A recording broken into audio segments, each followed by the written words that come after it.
Hello, it's Joshua Blocker with Blocker Ministries. It's been a while since I posted. Actually, this is the first one actually this year, so just thought I'd lay something down pretty small. Nothing major. The big thing that really has been across my mind is some folks have approached me and they're like, "How do you know when the Lord's talking to you?"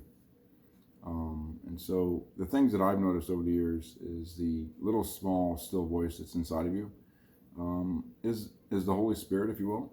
You also have influences from outside that are also from the evil side, if you will, influences, feelings and stuff that you get. But the majority of the time, as a believer, as long as you have a short list with the Lord and you have a relatively good relationship with Him, you're going to be getting a conversation with Him. You're going to be getting downloads. You're going to be getting all this intel that He's going to be giving you. In regards to just maybe speaking to somebody, writing a note, sending a quick text to somebody, reaching out to somebody, just giving them an encouraging word. There's going to be all kinds of different things that you're going to get. Case in point, I'm on duty. I'm basically just filling up at the gas pumps there in town, and there's another gentleman that pulls up from another department that works for the city. He's just sitting across the way from me, and we're filling up at the same pump, and I looked at him, and he looks really down. He's really got the looks of despair. I mean, he's really been beaten up. You could just tell he's been beaten up. And I could just hear a small voice that said, "Josh, say something to him. Speak to him." I'm like, "No, I've never talked to that dude. I don't even know that guy." But then it just kept going on. And I'm like, "Well, all right, I'll reach out to him." So I turned to him and I said, "How's it going today? I don't even really know you, but I just feel like I need to say something to you." I said, "Two things I want to tell you.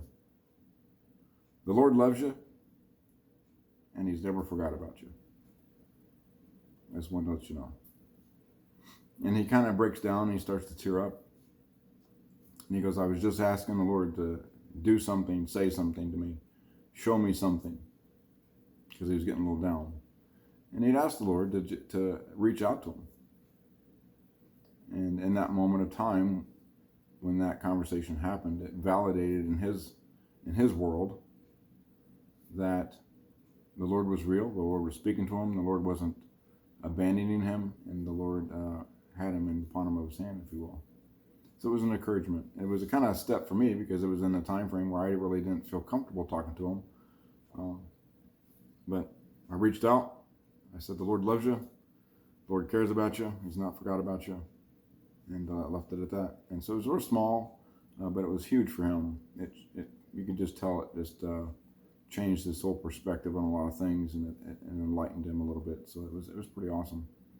So just as you're going through and you're meeting people, you're going to get the small voice from the Holy Spirit. The Holy Spirit's constantly talking to you, constantly giving you information, giving you downloads, and you have to act on them. The more you act on those things, the more you act on those situations, the more you get, the more divine encounters you're going to have, heavenly ordained experiences.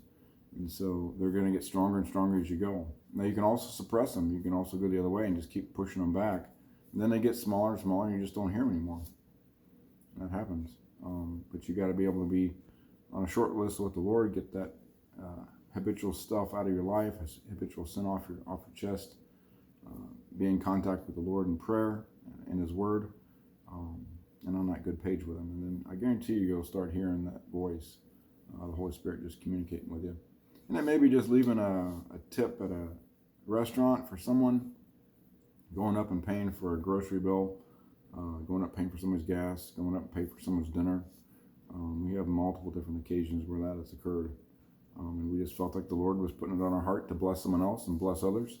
And it's amazing impact that you have when you reach out to others in that manner, because you don't know what's going on in their life, and they may have been asking and crying out to the Lord for something to happen in a miraculous way, and then you reach out and you complete the end of the deal on your end that the Lord has given you. And then it blesses you, blesses them, and then we further the kingdom of the Lord. So just thought I'd leave that with you. Love you guys. If you guys have any questions, comments, leave them. And then we'll go around for the next round. See ya. Love you guys.